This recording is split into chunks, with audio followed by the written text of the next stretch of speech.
Shalom, jemaat yang terkasih di dalam Kristus. Saya percaya bahwa Bapak, Ibu, dan Saudara semua dalam keadaan sehat dan baik-baik. Karena Tuhan Yesus baik. Perkenalkan, saya Mamuni Paramita, biasa dipanggil dengan Hana Muni. Saya ibu dari 3 orang anak, dan saat ini saya melayani di Abalas Selatan. Hari ini saya akan membagikan kepada Bapak dan Ibu sebuah kebenaran tentang generasi yang tidak mengenal Allah atau terhilang, dan generasi yang mengenal Allah atau diberkati. Saya akan membahasnya dalam 2 bagian, agar kita memahami kebenaran firman tentang 2 generasi ini, lalu kemudian kita dapat membuat pilihan mengenai apa yang akan kita lakukan di waktu ke depan bagi generasi berikutnya. Bagian yang pertama adalah generasi yang tidak mengenal Allah. Ini yang kemudian menjadi generasi yang terhilang. Hakim-Hakim pasal 2 ayat 10 berkata, setelah seluruh angkatan itu dikumpulkan kepada nenek moyang mereka, maka bangkitlah angkatan lain yang tidak mengenal Tuhan ataupun perbuatan yang dilakukannya bagi orang Israel. Bapak Ibu, setiap generasi pasti meninggalkan warisan. Pertanyaannya bukan apakah kita meninggalkan warisan atau tidak, melainkan warisan seperti apa yang kita tinggalkan. Ada orang tua yang meninggalkan warisan berupa harta materi.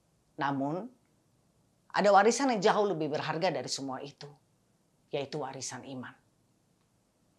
Alkitab menunjukkan kepada kita 2 gambaran yang sangat kontras. Ada generasi yang tidak mengenal Allah, itu generasi yang terhilang. Dan ada generasi yang mengenal Allah, itu adalah generasi yang diberkati. Nah, hari ini Bapak Ibu, kita akan melihat 2 jenis generasi tersebut dan bertanya kepada diri kita sendiri, kita sedang membangun generasi yang mana? Yang pertama, generasi yang tidak mengenal Allah atau terhilang. Apa sebenarnya yang dimaksud dengan generasi yang terhilang?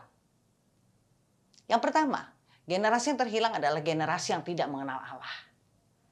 Hakim-Hakim pasal 2 ayat 10 tadi berkata, bangkitlah angkatan lain yang tidak mengenal Tuhan atau perbuatan yang dilakukannya bagi orang Israel.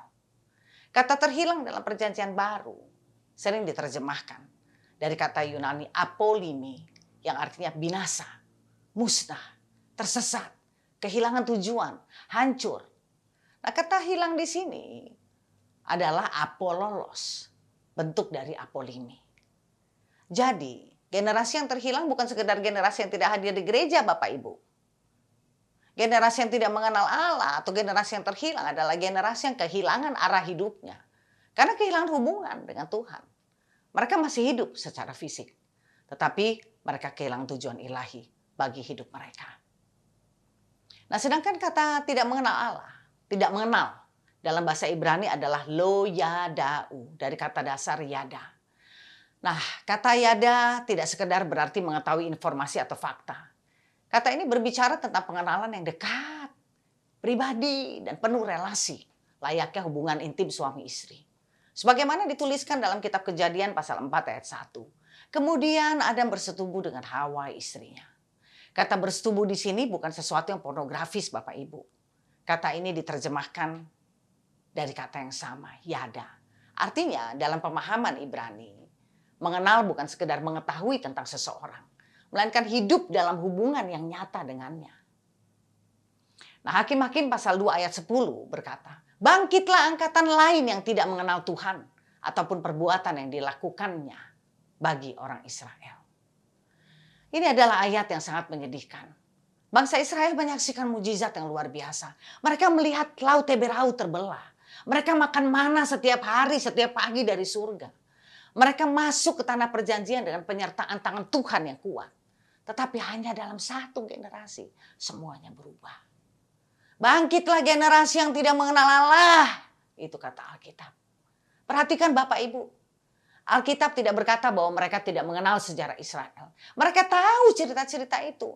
Masalahnya adalah mereka tidak mengenal Tuhan secara pribadi. Mereka tahu tentang Tuhan, tetapi tidak hidup bersama Tuhan. Mereka memiliki informasi, tetapi tidak memiliki hubungan. Inilah awal dari generasi yang terhilang. Inilah bahaya terbesar gereja masa kini. Anak-anak bisa hafal cerita Daud dan Goliat. Mereka bisa hafal begitu banyak lagu rohani. Mereka datang ke sekolah minggu. Tetapi itu tidak menjamin bahwa mereka mengenal Tuhan secara pribadi. Yang kedua, generasi yang tidak mengenal Allah atau terhilang adalah generasi yang kehilangan transfer iman. Dalam kitab Ulangan, Tuhan sudah memberi perintah yang jelas. Haruslah engkau mengajarkannya berulang-ulang kepada anak-anakmu. Ulangan 6 ayat 7. Kata harus di sini membuat kita tidak ada pilihan. Itu sesuatu yang harus dilakukan. Tidak boleh tidak. Nah, tanggung jawab pengajar iman bukan berarti bertama-tama berada di gereja, melainkan di rumah. Warren Wiersbe, seorang pendeta, pengajar Alkitab dan penulis Kristen evangelikal asal Amerika Serikat. Dia mengatakan bahwa generasi yang terhilang merupakan contoh kegagalan transfer iman. Bapak Ibu, satu generasi mengalami Tuhan. Generasi berikutnya hanya mendengar tentang Tuhan. Generasi setelahnya meninggalkan Tuhan. Itulah yang terjadi di Israel pada masa itu. Mereka mewariskan tanah Kanaan, tetapi gagal mewariskan iman dan pengenalan akan Allah yang memberikan Kanaan. Saudara, anak-anak kita membutuhkan lebih dari sekedar pendidikan yang baik. Mereka membutuhkan teladan orang tua yang berdoa.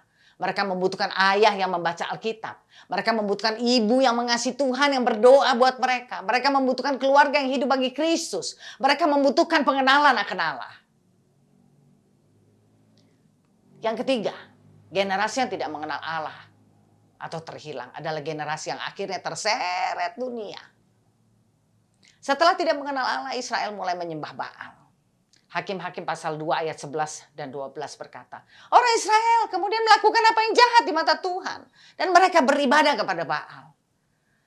Ketika manusia tidak menyembah Allah yang benar, ia pasti akan menyembah sesuatu yang lain. Berhala zaman modern tidak selalu harus berupa patung. Bisa berupa uang, popularitas, media sosial, karir, atau kesenangan. Generasi yang kehilangan Tuhan akan mencari identitasnya pada hal-hal duniawi. Saudara-saudara, Hakim-Hakim pasal 2 menunjukkan kepada kita sebuah peringatan. Tetapi Alkitab tidak hanya berisi peringatan. Alkitab juga memberikan harapan. Jika ada generasi yang terhilang, maka ada pula generasi yang diberkati. Kita akan melihat pada bagian yang kedua, yaitu bagaimana Tuhan bekerja melalui generasi yang diberkati. Generasi yang mengenal Allah atau generasi yang diberkati, ini generasi yang takut akan Tuhan. Mereka adalah generasi yang diberkati, takut akan Tuhan.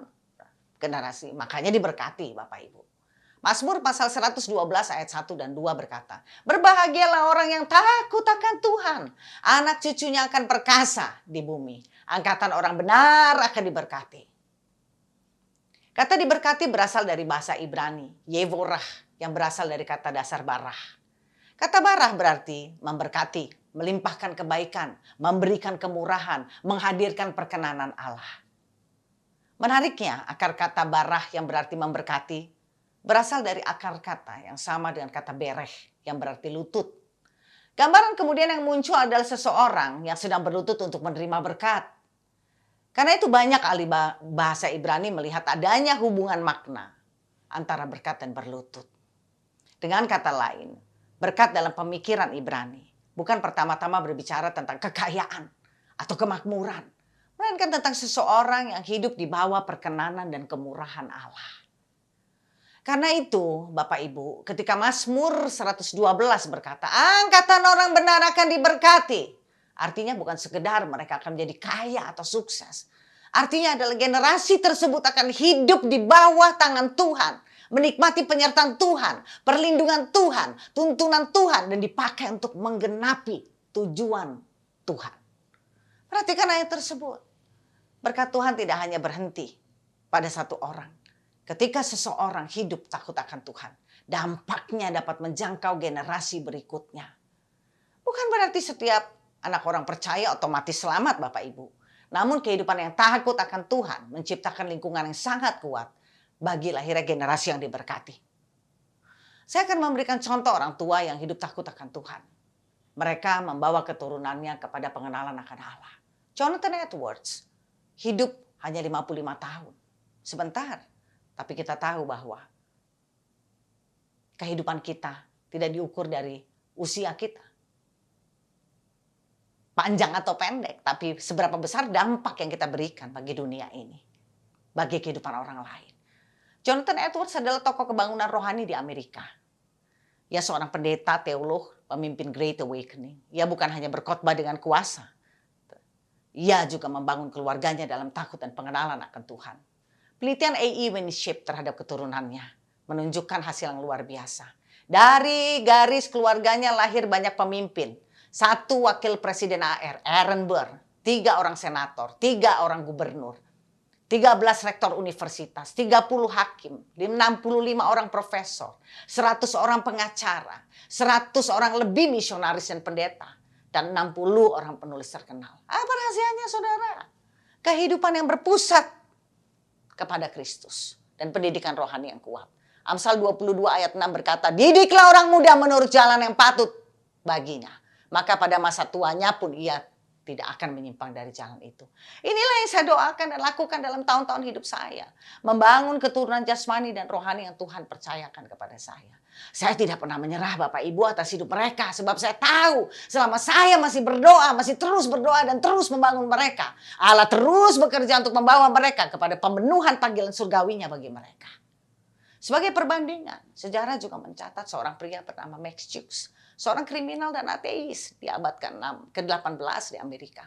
80 tahun usianya. Selama 80 tahun dia hidup di luar Allah, tanpa pengenalan akan Allah. Yesus dia tidak percaya Tuhan, hidup tanpa mengenal Allah, hidupnya sembarangan. Dan membiarkan keluarganya hidup tanpa disiplin moral dan spiritual. Penelitian yang dilakukan oleh Richard Dugdale pada tahun 1877 mencatat keturunannya selama 6 generasi. Hasil dari garis keturunannya dari sekitar 1.200 orang. 310 orang menjadi pengemis. 440 orang rusak moral. 130 orang dihukum penjara. 7 orang menjadi pembunuh. Banyak yang terlibat dalam prostitusi, alkoholisme, dan kejahatan lainnya. Kisah ini menunjukkan satu prinsip penting. Apa yang ditanam hari ini akan dituai oleh generasi berikutnya. Galatia 6 ayat 7.